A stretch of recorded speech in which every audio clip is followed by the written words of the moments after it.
Madam Vice President, I'm delighted to be able to welcome you to the Philippines on your first visit to our country.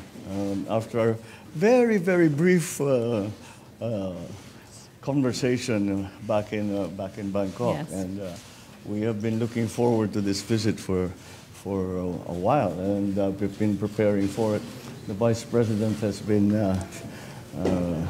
been working hard to make sure that the visit goes well and smoothly. So, but we are happy that you have arrived.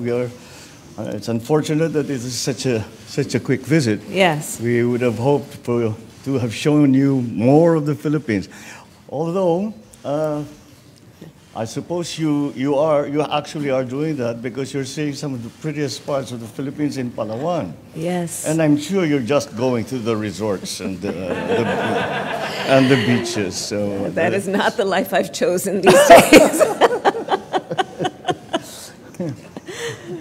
So I'm happy. As you know, and that is really well established for very many years. The relationship between our two countries is something that we both our countries have really come to depend upon. Yes. And with the upheavals that we are seeing, especially in the not only in the region, but especially in the region, these partnerships become even more important. The situation is rapidly changing. We must evolve to be properly responsive to that situation. And so that is why it is very important that we continue to progress, that we continue to strengthen, and as we redefine those relationships. So your visit is a very strong symbol that these relationships remain strong, and that these relationships remain important, as indeed they do. So that is the Filipino. I have said many times, I do not see a future for the Philippines that does not include the United States, and that really has come from the very long relationship that we have had with the U.S. and the continuing to and of course we went through different phases of relationship, but as since the war, it has just been strengthened in every way, in the economic sense, in the political sense, defense, security.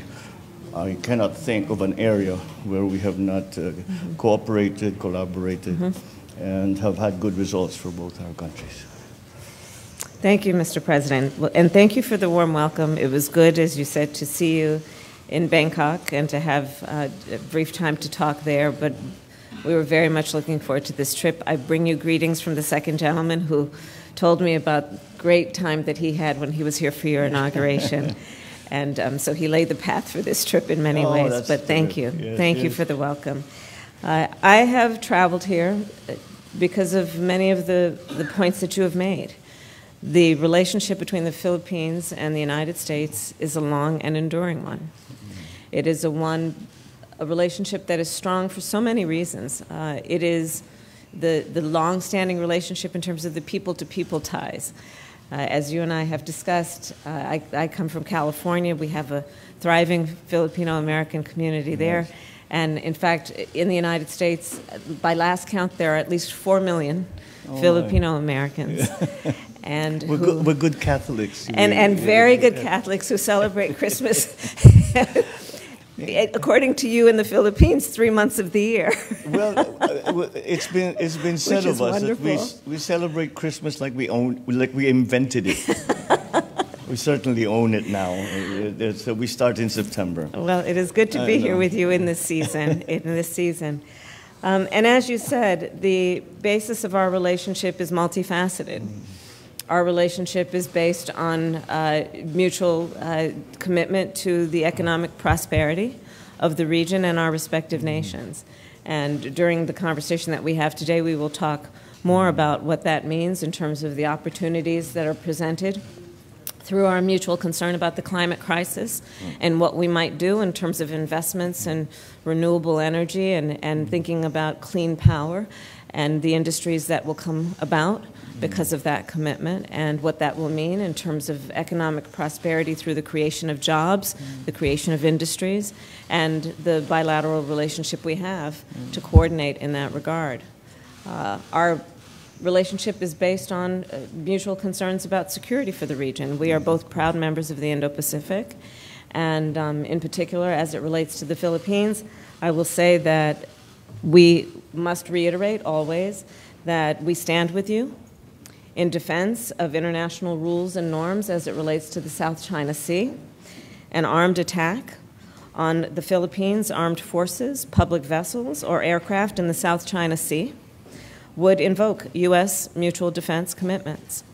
And that is an unwavering commitment that we have to the Philippines.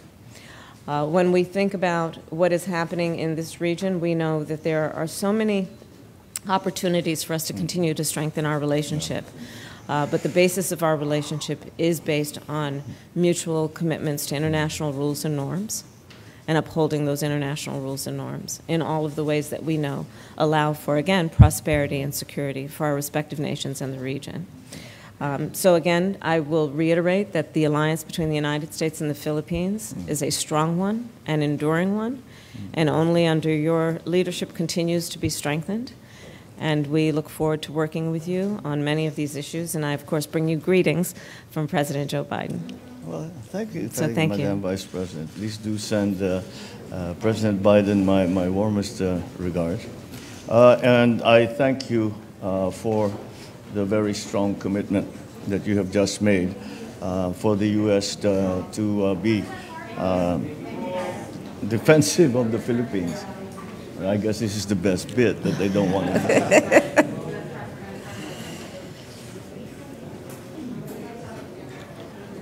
The very strong commitment that you have just made for the United States to be